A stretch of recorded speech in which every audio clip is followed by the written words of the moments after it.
पर भगवान कृपा नहीं करते हैं उसको राम का मतलब ही नहीं समझ में आता। रामचरितमानस तो खैर बहुत दूर का विषय है। पूरी मानस की बात छोड़ दीजिए, आप केवल शीर्षक पे आइए, श्री रामचरितमानस। मानस का भिन्नार्थक शब्द में एक अर्थ होता है मन, हृदय। मानस मतलब जिन व्यक्ति का हृदय और मन पवित्र होगा, कपट रहित होगा, निष्पाप निर्विरोधी होंगे। मानस के बाद चरित, चरित मतलब होता है चलना।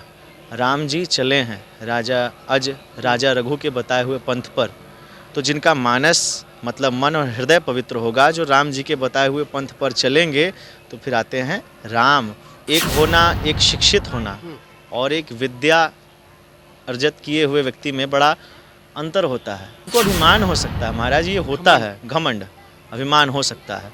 लेकिन जो विद्या अर्जन किए हुए रहते हैं उनको इस बात का घमंड नहीं होता है। जितना जल्दी आदमी आत्मसात कर ले, अपने अंदर उतार ले, उसका कल्याण होगा। वो भी जब सीताराम होंगे तो उनको भी लोग यही बोलते हुए ले जाएगा कि राम नाम सत्य है। नमस्कार, मैं हूं निकुल तिवारी और आप लाइव सीरीज देख रहे। देखिए, अभी जो बात है वो आप भी सुन रहे हैं हर जगह कि शिक्षा मंत्री साफ बोल दिए हैं कि रामचरितमानस जो है वो नफरत फैलाता है। बाबा हमारे साथ हैं, मुझे लग रहा है कि आपसे ज़्यादा कोई नहीं जानता होगा, क्या सही में नफरत फैलाता है श्री रामचरितमानस? बताइए। ये मतलब कि बिहार के मंत्री कह रहे हैं। नहीं हो सकता है उन पर भगवान राम जी की कृपा ना हो। क्यों? विशेष रूप से जिस पर भगवान कृपा नहीं करते हैं उसको राम का मतलब ही नहीं समझ में आता। रामचरितमानस तो खैर बहुत दूर का विषय है। श्री रामचरितमानस के विषय में आप पूछे हैं तो मैं कुछ दो शब्द कहता हूँ। पूरी मानस की बात छोड़ दीजिए, आप केवल शीर्षक पे आइए, श्री रामचरितमानस। ये जो शीर्षक दिए हैं गोस्वामी तुलसीदास जी, केवल इस पर प्रकाश डाला जाए। मानस की तो बात छोड़ दीजिए, श्री रामचरितमानस, इसको जब आप उल्टा करेंगे तो सबसे पहले आएगा मानस। मानस ऐसा संत वर्णन करते हैं, मानस का भिन्नार्थक शब्द में एक अर्थ होता है मन, हृदय।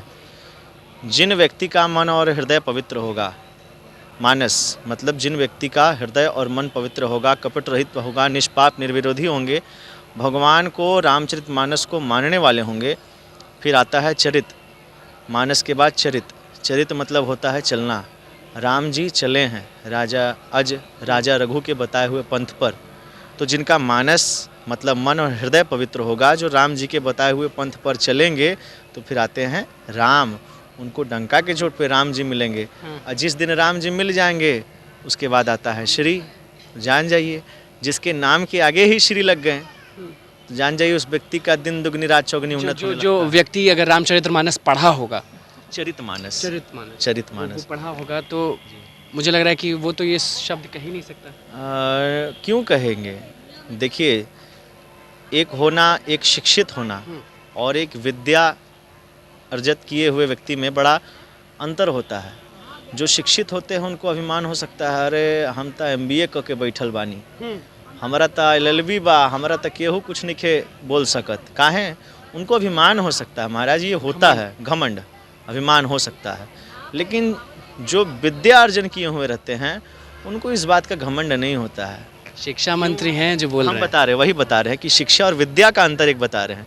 शिक्षित व्यक्ति का आपको बता दिए कि उनको घमंड हो सकता है, लेकिन जो विद्या अर्जन किए हैं तो लिखा गया है वेद में कि विद्या ददाति विनयम, और विनया ही मनुष्याणाम आभूषणम। विनय ही सबसे मनुष्य का सबसे पहला आभूषण है। तो इससे आप अंदाज़ा लगा सकते हैं हम उनको क्या व्यक्ति विशेष को बोले संबोधित करके, लेकिन जो बातें मैंने कही हैं उससे आप अर्थ निकाल सकते हैं। ये बताइए कि ऐसा कहीं लिखा है क्या? उन्होंने कहा है कि वो उसमें लिखा हुआ है कि सांप को दूध पिलाना। ये चीज़ समझ में नहीं आ रहा है, लोगों को नहीं समझ में आ रहा। आप बताइए। नहीं, देखिए, जैसे अगर कोई गलत बात बोले तो उसमें दो कार्य हो सकता है, या तो उसको नज़रअंदाज किया जा सकता है, या तो उस पर जो है और लड़ा झगड़ा जा सकता है। उस चीज़ में जाति के बारे में भी कुछ कहा गया है कि नीच जाति के अगर लोग पढ़, ऐसा कुछ? नहीं। रामचरितमानस तो राम जी तो इसमें जाति का कोई चर्चा किए ही नहीं है। राम जी तो सबको दर्शन दिए। केवट, सोचिए ना, केवट जी से अपने चरणों को धुलवाए हैं राम जी। गुहा निषाद नामक राजा कितने लोगों को दर्शन देते हुए, ये रामचरितमानस राम जी को आइडियल क्यों माना जाता है? राम जी अगर चाहते और सोच लेते मन में ना कि हमको रावणवा को मारना है, लंका ध्वस्त करना है, हाँ, तो एक बार में एक ठो सीख लेते, ऐसे फेंकते तो लंका ढह जाता। लेकिन राम जी अनेक लीला को संपादित करते हुए भक्तों को दर्शन देते हुए अपने कार्य को किए हैं और तब जाके आज हम लोग के आइडल बने हैं, युवाओं के आइडल बने हैं भगवान राम जी। युवाओं के। और ऐसे हाँ डेफिनेटली आज जो जय श्री राम एक उद्घोष जय श्री राम हो और एक अन्य देवी देवताओं का हो, दोनों में कितना अंतर होता है।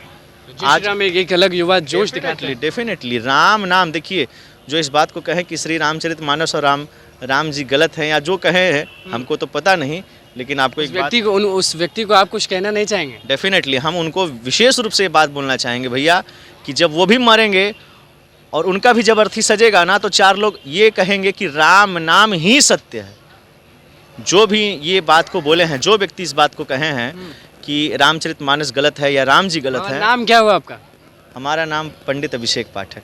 पंडित अभिषेक पाठक। देखिए पंडित अभिषेक पाठक हमारे साथ मौजूद थे और कह दिए, देखिए अकेले नहीं, देखिए इनको लोग सुनने के लिए आए हुए हैं और आपको ऊपर भी दिख रहे होंगे कि किस तरह से जो सत्संग है वो हो रहा है और सब लोग यहाँ पे राम जी की कथा ही सुनने आए हैं। तो हमने सोचा कि क्यों ना मंत्री जी जो बोले हैं उनको समझा दिया जाए, उनको बता दिया जाए कि रामचरितमानस होता क्या है। बाबा मुस्कुराते हुए कह, नाम ही सत्य है। राम नाम ही सत्य है। इसको जितना जल्दी आदमी आत्मसात कर ले, अपने अंदर उतार ले, उसका कल्याण होगा। नहीं तो जो ये बात बोले हैं वो भी जब सीताराम होंगे तो उनको भी लोग यही बोलते हुए ले जाएगा कि राम नाम सत्य है। देखिए क्या कुछ कहना था बाबा का वो आपने सुन लिया। तो बस लाइव सीरीज के साथ बने रहे, मैं चैनल को सब्सक्राइब करें, फेसबुक पेज को लाइक कर। धन्यवाद।